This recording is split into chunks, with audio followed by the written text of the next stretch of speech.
네, 안녕하십니까. 저는 로지소울 컨설팅에서 CS 전략본부를 맡고 있는 최희원이라고 합니다. 오늘은 저희 로지소울 그룹 산하의 한국물리연구원을 중심으로 한국형 피지컬 인터넷을 표방하는 라파이에 대해서 설명을 드리고자 하는데요. 라파이에 대한 말씀을 드리기에 앞서서 피지컬 인터넷이 무엇인지에 대해서, 왜 피지컬 인터넷이라는 게 필요하며, 최근 들어서 저희뿐만 아니라 사실 글로벌의 많은 산업계 또는 기업들이 피지컬 인터넷이라는 개념을 가지고 이야기를 많이 꺼내기 시작했는데요. 그 배경에 대해서 이야기를 좀 나눠보고자 합니다. 먼저 추진 배경부터 한번 살펴보겠습니다. 물론 여러 가지 격동의 시대를 지금 저희가 살고 있죠. 산업적 측면에서나 최근에는 또 정치적 측면에서도 굉장히 변화가 무쌍한데요. 이런 산업적인 환경, 또 코로나 이후에는 또 우리가 격리라는 그런 환경에 처해지면서 이커머스를 중심으로 해서 굉장히 물동량이 많이 증가하는 그런 또 변화들이 있었고요. 좀 최근의 변화는 자연재해가 되었던 어떤 물동량의 이커머스에서의 증가가 되었던, 우리가 기존에 경험하지 못했고 우리가 뭐랄까요, 해결하는 수준, 해결할 수 있었던 수준을 넘어서는 급격한 형태의 변화들이 많이 나타나고 있다라는 게 최근의 변화의 큰 양상이지 않을까 싶습니다. 사실 이런 변화들을 우리가 감내하기에는 사실 미리미리 준비해서 모든 변화들을 감당하고 흡수할 수 있는 그런 자원들을 미리 준비한다라는 건 사실 불가능한 얘기죠. 경제적으로나 사실 자본이라는 것도 한계가 있는 것이고, 또 각 기업들이 예측할 수 있는 어떤 예측의 한계성도 또 있는 것이고요. 그래서 이런 것들을, 어떤 이런 변폭에 따른 것들을 물리적으로 다 모든 것들을 흡수할 수 있는 걸 미리 준비한다라기보다는 어떻게 하면 우리가 좀 더 효율적인 체계로, 이런 변화에 따른, 거기에 들어가는 어떤 자원들을 최소화할 수 있을까라는 측면에서의 준비가 필요한 시대가 아닐까 싶습니다. 그래서 최근에 우리가 맞닥뜨리고 있는 이슈들을 여러 가지로 정리해서 정리한 내용을 지금 보고 계십니다만, 사실 여기에 나와 있는 것들 결국 종합을 하면요, 특히나 우리 물류, 또 제조산업과 제조산업에서 핸들링하는 머티리얼 핸들링이라는 측면에서, 물류의 측면에서 바라볼 때 결국에는 비효율이 가장 큰 문제다라고 요약할 수 있겠습니다. 이 비효율이라는 건 장거리 운송에 따른 이런 거리상의 그런 문제도 있을 수 있고요.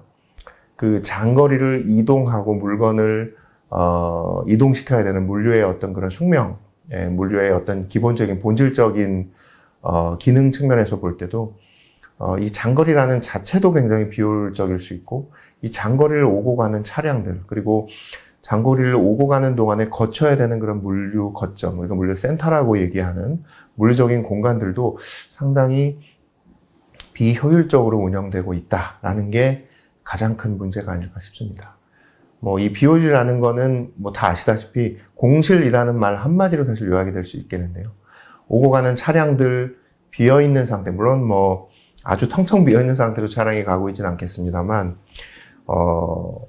꽉 채워서 가고 있지는 못하다, 적어도. 그리고, 차량이 한번 간다라고 하면 또 돌아오는 어떤 왕복 개념으로 우리가 볼 때, 편도는, 어느 정도 물건을 채워서 이동을 한다라고 하더라도 돌아오는, 노선에 대해서는 비어있는 상태로, 오거나 아니면 차량이 채워질 때까지 계속 기다릴 수밖에 없는 어떤 배송 기사님들 입장에서는요, 그 과정에서, 물리적으로나 또 시간적으로나 비효율이 굉장히 많이 발생하고 있다는 건 물류업계에 계신 분들은 아마 절실하게 느끼실 겁니다. 지금 차량에 대한 말씀드렸는데요. 물류 창고도 마찬가지죠. 창고도 공동물류라는 형태로 3PL 기업들, 우리가 말하는 3PL 기업들의 어떤 비즈니스의 관점이 그거지 않습니까? 어쨌든 하나의 기업이 단독으로 운영할 때 발생할 수 있는 그런 자원의 낭비를 여러 기업들을 통합해서 운영함으로써 규모의 경제도 있을 수 있고, 또 공간이라든지 프로세스 측면에서도 좀 더 효율성을 공동화함으로써 효율성을 가져가겠다라는 게 3PL의 어떤 탄생 배경이자 어떤 근간이라고 볼 수 있겠는데요. 근데 사실 현실적으로 보면 그러한 3PL 기업들조차도 진정한 공동화를 하고 있느냐라는 측면에서 보면 그렇지 못한 게 사실입니다. 그건 뭐 물류기업이 잘못하고 있다라는 관점에서 드리는 말씀이 아니라 현실적으로 굉장히 그게 어렵거든요. 일단 화주기업이 나의 물건과 다른 회사의 물건을 같이 섞어서 보관한다, 섞어서 운송한다 라는 걸 굉장히 찜찜해 하시죠. 그걸 허용하지 않습니다. 사실 뭐 보안의 문제도 있을 수 있고 여러 가지 측면에서요. 그리고 물리적인 측면에서 물류 기업들이 이제 차량이나 물류 창고에 여러 회사들의 어떤 제품을 공동으로 보관하고 공동으로 운송하겠다라는 측면에서의 준비도 사실 되어 있지 않습니다. 그러니까 진정한 공동화라고 하면 하나의 물류 창고에 여러 개의 회사를 같이 그냥 모아서 운영한다라는 컨셉보다는 사실 창고가 하나로 합쳐졌다 뿐이지 프로세스상으로는 사실 궁극적인 통합의 공동화의 효과를 누리고 있는 현장이 많지가 않거든요. 우리나라뿐만이 아니라 전 세계적으로 봤을 때도 그렇습니다. 근데 진정한 우리가 공동화다라는 것들을 지향하려면 보관에서부터 운송까지 모든 어떤 프로세스들이 진정하게 공동화해서 같이 사용할 수 있는 여러 기업들이 다양한 그들이 취급하는 다양한 제품들 그리고 다양한 지역으로 퍼져 있는 그들의 고객들에게 공동화된 어떤 자원을 활용해서 제품을 생산 이후에 보관하고 운송하는 그런 절차들을 함께 활용할 수 있다면 궁극적인 그런 공동화가 이루어진다면 우리가 좀 더 효율적인 어떤 물류 운영이 가능하겠죠. 그런 것들이 지금 말씀하신 이 피지컬 인터넷이다라는 추진 배경 하에서 자원에 대한 낭비가 있다라는 것. 자원의 낭비가 있다라는 건 요새 많이 문제가 되고 있는 전 세계적으로 이슈가 되고 있는 배송기사, 차량 운전기사의 부족 현상. 그리고 친환경 측면에서도 뭐 배기가스라든지 CO2라든지 또 어떤 패키징 포장이라든지 여러 가지 자원을 좀 감히 낭비라고 표현하기 좀 그럴 수 있습니다만 어쨌든 통합해서 쓸 때 같이 공용으로 썼을 때 효율화할 수 있는 것들을 서로가 각자가 활용함으로써 효율화를 하지 못함에 있어서의 기회비용의 손실이라고 해야 될까요? 그런 측면에서의 사회적인 또 환경적인 그리고 자본 측면에서의 그런 낭비들 이런 것들이 있기 때문에 이것들을 근본적으로 발생하지 않게끔 하자라는 측면이 피지컬 인터넷의 배경이다라고 말씀드리겠습니다. 그래서 여기 오른쪽에 시사점을 보시면 물류의 흐름이 원활하고 단절 없이 연계된다라는 측면, 결국 원활하고 단절 없이 연계된다라는 측면에서의 어떤 다양한 기업들 간의 공동화에 대한 고민이 되어야 될 거고요. 그리고 물류 프로세스의 어떤 단절도 좀 최소화할 수 있는 그런 설계, 그리고 센터와 센터 간에, 그리고 그 센터를 연결하는 그런 운송 절차 간에, 그러니까 다양한 프로세스들을 연계하는 그런 측면에서 정보 시스템 측면에서나 물리적인 어떤 환적을 하는 그런 설비 측면에서나 다양한 자동화나 AI와 같은 최근에 많이 이슈가 되는 그런 최신 기술들을 도입했을 때 단절 없는 연계가 가능하다라는 측면에서 기술적인 측면에서도 기회를 만들어낼 수 있는 부분이 피지컬 인터넷에서도 포함이 됩니다.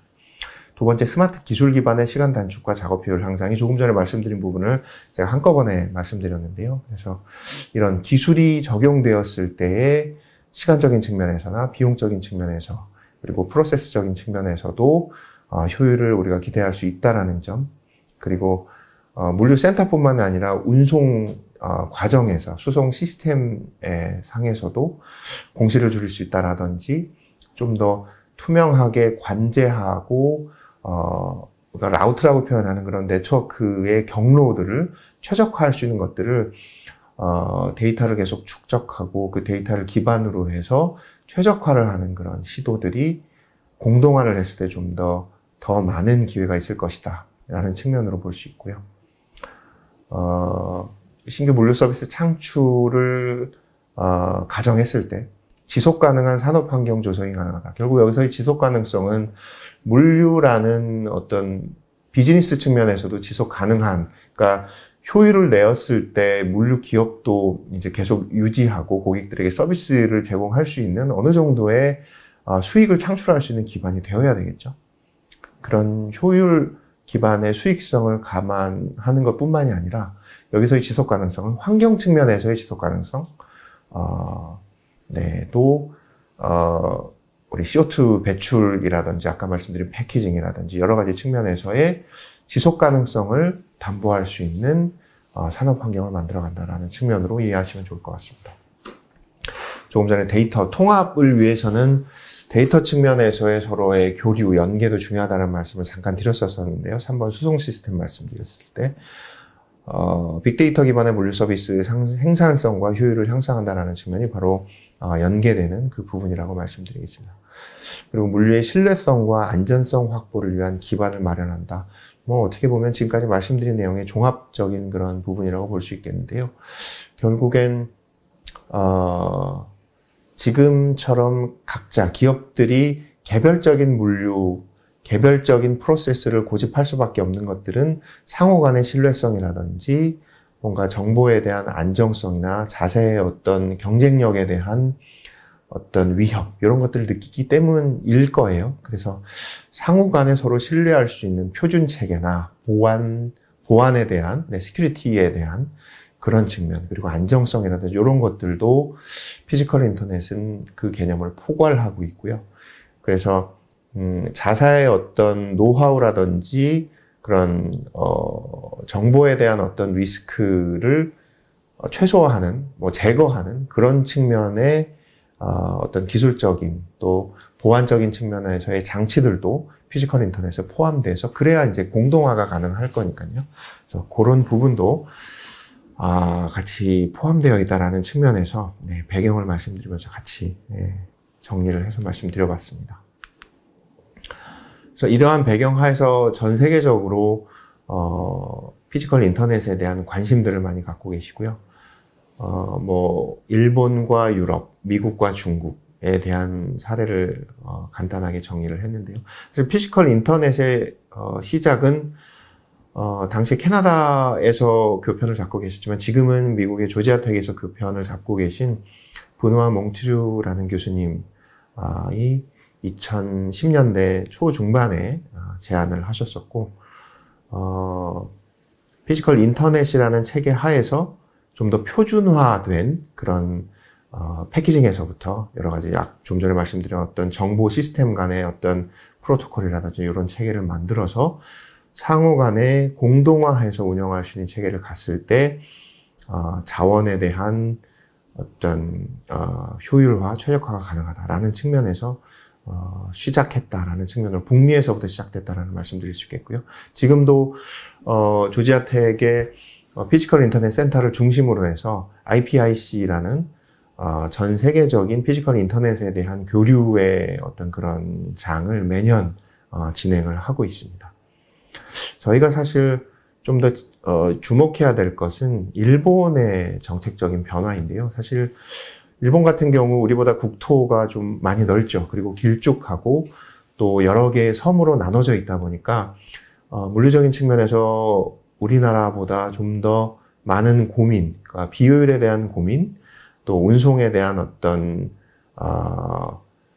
리드 타임에 대한 고민, 이런 것들이 훨씬 더 앞서서 연구가 많이 되었다고 볼 수 있겠습니다.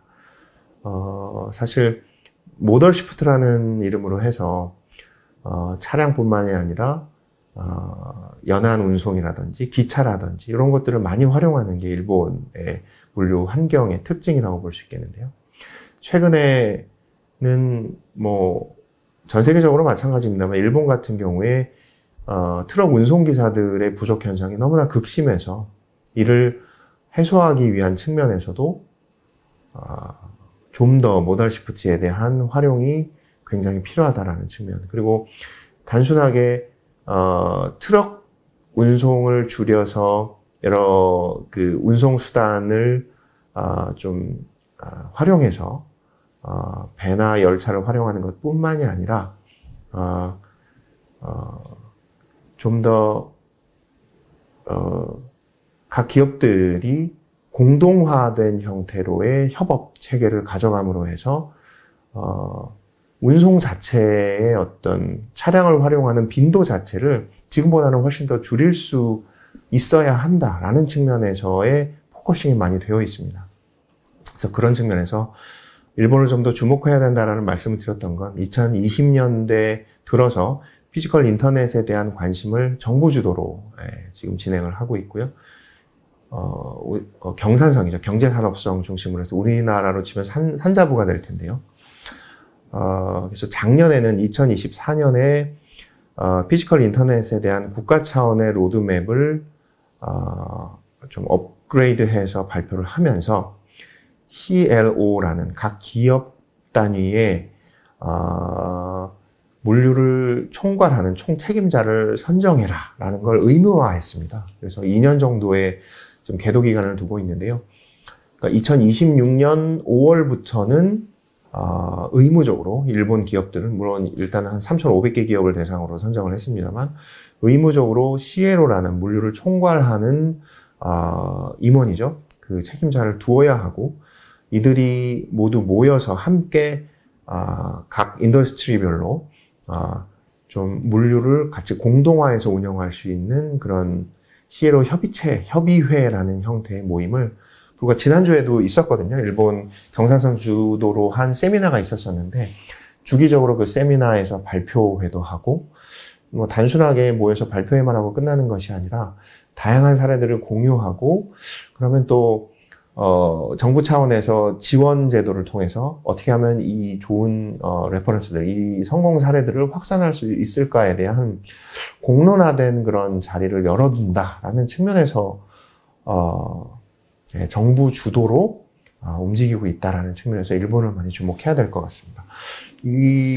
정부에서 이렇게 드라이브를 걸고 가는 건 피지컬 인터넷의 선구라고 할 수 있는 미국에 이어서 굉장히 적극적으로 알리스라는 그런 추진 이니셔티브를 통해서 다양한 프로젝트들, 실험적인 프로젝트들을 이어가고 있는 EU에서도 사실 이렇게 일본처럼 정책적으로 강제화해서 좀 이끌어 나가는 그런 드라이브를 걸기까지는 못하고 있거든요.